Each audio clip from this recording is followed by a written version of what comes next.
तो दोस्तों, स्वागत है आपका प्रजापति नॉलेज हंट में। और आज हम सीखेंगे क्लास 10th के चैप्टर 1 रियल नंबर को। तो चलिए इस वीडियो को शुरू करते हैं। तो सबसे पहले इसका हम इंट्रोडक्शन ले लेते हैं। बिना इंट्रोडक्शन के कोई भी चैप्टर शुरू करना दोस्तों थोड़ा सा अटपटा सा लगता है, इसलिए सबसे पहली वीडियो हमारी इंट्रोडक्शन के ऊपर होगी। तो चलिए शुरू करते हैं। रियल नंबर से आपको कुछ तो अंदाज़ा लग ही जा रहा होगा कि पूरा चैप्टर कुछ नंबर्स के ऊपर रिलेटेड है। तो दोस्तों, जैसा कि आप जानते ही होंगे कि चलो इसका इंट्रोडक्शन ही शुरू करते हैं। जैसे हम 9th क्लास में जानते ही है, हम चलो कुछ पुराना रिकॉल कर लेते हैं जो इस चैप्टर में बहुत ज़रूरी है। जैसे कि टाइप्स ऑफ नंबर।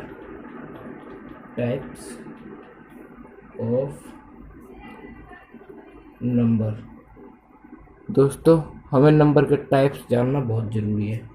तो सबसे पहले हम जान लेते हैं नंबर 1। टाइप नंबर 1, जो हमारा टाइप नंबर 1 है, उसको हम नेचुरल नंबर कहते हैं। नेचुरल नंबर दोस्तों, हाँ दोस्तों, आपने सुना होगा नेचुरल नंबर्स। तो नेचुरल नंबर्स दोस्तों बहुत आसान है। जैसे कि नेचुरल नंबर्स वो नंबर्स होते हैं जो 1 से स्टार्ट होते हैं। 1, 2, 3 और ये चलते ही जाते हैं कहाँ तक? इन्फिनाइट तक। तो दोस्तों, आप अब नेचुरल नंबर के बारे में जान ही चुके होंगे। तो अब दूसरा नंबर जो आता है वो होता है होल नंबर।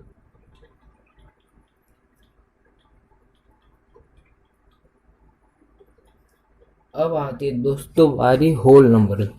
बच्चे अक्सर क्या गलती करते हैं, नेचुरल नंबर और होल नंबर में कंफ्यूज होते हैं। होल मतलब पूरा, पूरे में होल। अगर आपको एक ट्रिक याद रखनी है, HOLE, होल। होल कैसा होता है? गोल। तो मतलब 0 से शुरू होता है ये नंबर, 0 से फिर 1, 2, 3, 4, 5 से ये भी इन्फिनाइट तक जाता है।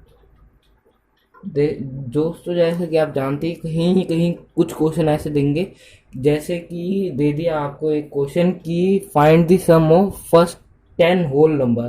तो उस 10 होल नंबर में ये 0 भी ऐड होएगा, और अगर आपने 0 ऐड नहीं किया तो फिर गलत हो जाएगा। तो आप समझ चुके होंगे होल नंबर और नेचुरल नंबर में कितना फ़र्क है। तो अब हमारे पास आता है तीसरा, इंटीजर्स। हाँ दोस्तों, तीसरा जो है वो इंटीजर्स है। और इंटीजर्स आपको पता ही होगा कि 2 टाइप्स के होते हैं। फर्स्ट होता है पॉजिटिव इंटीजर्स और एक होता है नेगेटिव इंटीजर्स। दोस्तों, जैसे कि आप जानते हैं, पॉजिटिव इंटीजर्स के एग्जांपल मैं आपको बता देता हूँ। +1, +2, प्लस, जरूरी नहीं है कि ये प्लस हो, आप इसको ऐसे भी लिख सकते हैं, 4, 5, 6। और अब आते हैं नेगेटिव। नेगेटिव में दोस्तों बहुत ज़रूरी होता है, सबसे ज़्यादा ज़रूरी नेगेटिव में होता है कि नेगेटिव लगाना ही लगाना है। 1, -2, -3, -4।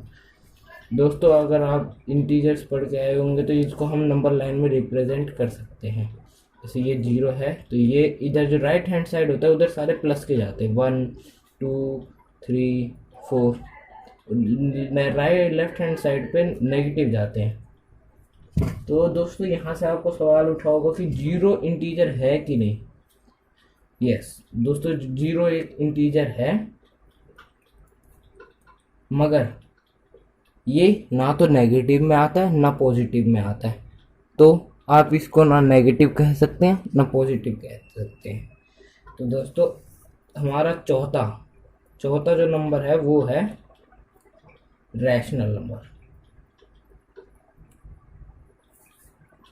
दोस्तों, जैसा कि हमने 9th में पढ़ा ही होगा रैशनल नंबर्स के बारे में। दोस्तों सॉरी, सब जगह नंबर्स लगा लेते हैं, नंबर होता नहीं है, नंबर्स, रैशनल नंबर्स। तो दोस्तों, रैशनल नंबर्स वो नंबर्स होते हैं जिनको हम P/Q की फॉर्म में लिख सकते हैं, वेयर।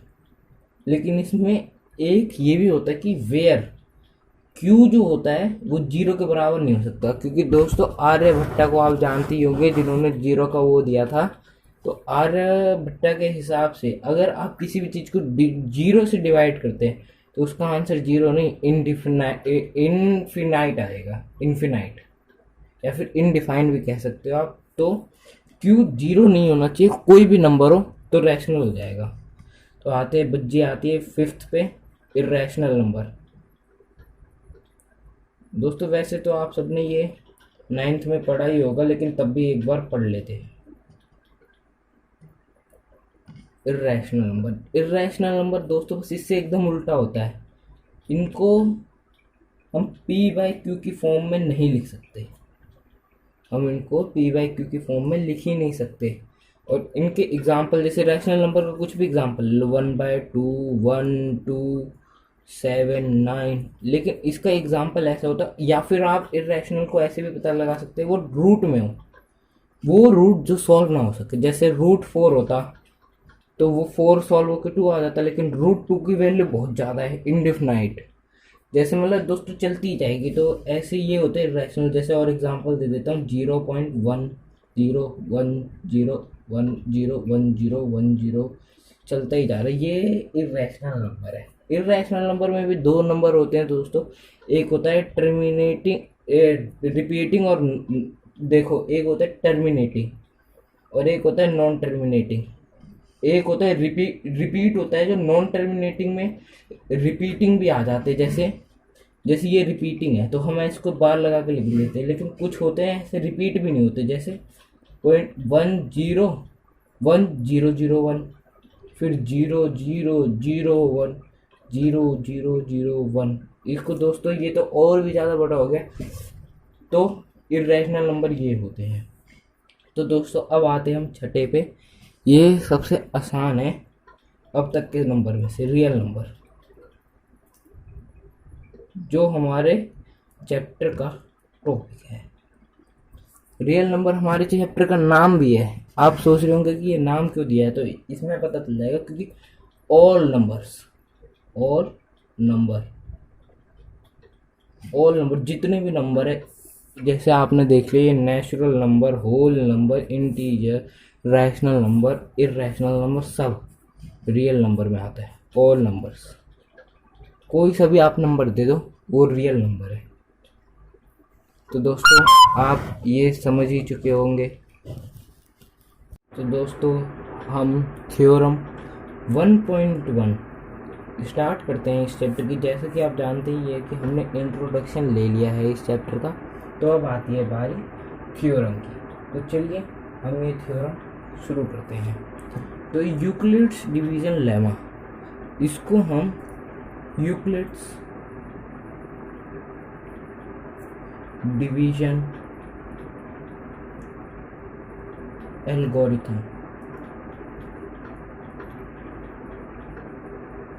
दोस्तों हम यूक्लिड्स डिवीजन लेमा को यूक्लिड्स डिवीजन एल्गोरिथम भी बोल देते हैं, कभी कभार बोल देते हैं अक्सर। अगर पेपर में ये दे दे तो कंफ्यूज मत होना, ये भी यही चीज़ है और ये भी यही चीज़ है, तो दोनों बस नाम अलग अलग है एक चीज़। तो दोस्तों इस यूक्लिड्स डिवीजन लेमा और एल्गोरिथम का एक फॉर्मूला है। सबसे पहले हम फॉर्मूला लिख लेते हैं, जो कि है A = B Q + R, where 0 is greater than R is greater than B, smaller sorry greater बोल दिया। ये दोस्तों ये है फॉर्मूला में। A एक नंबर है, B is also a number, Q जो है क्वेश्चन कह सकते हो आप, क्वेश्चन, और ये R हमारा रिमाइंडर है। तो दोस्तों जैसा कि आप जान सकते हो कि हम जैसे जैसे अगली क्लास में जाते जाते तो पढ़ाई एडवांस होती जाती है। ये है HCF,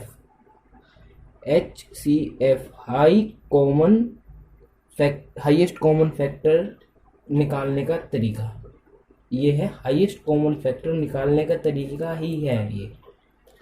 तो जैसे आपको दो नंबर दे दिए जाएंगे क्वेश्चन में, समझ लीजिए दो नंबर ले लेता हूँ मैं, जो कि है 135 एंड 225। देख लीजिए दोस्तों, मैंने दो नंबर आपके सामने ले लिए हैं।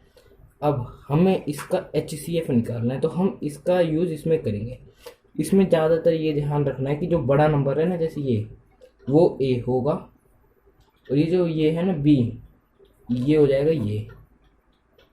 तो दोस्तों सबसे पहले ये सब छोड़िए, लॉन्ग डिवीजन मेथड जो हमारा था ना बचपन में, जिससे हम HCF निकालते थे, उसको पहले इस्तेमाल करते। जैसे 225 का लॉन्ग डिवीजन मेथड करते हैं 135 से,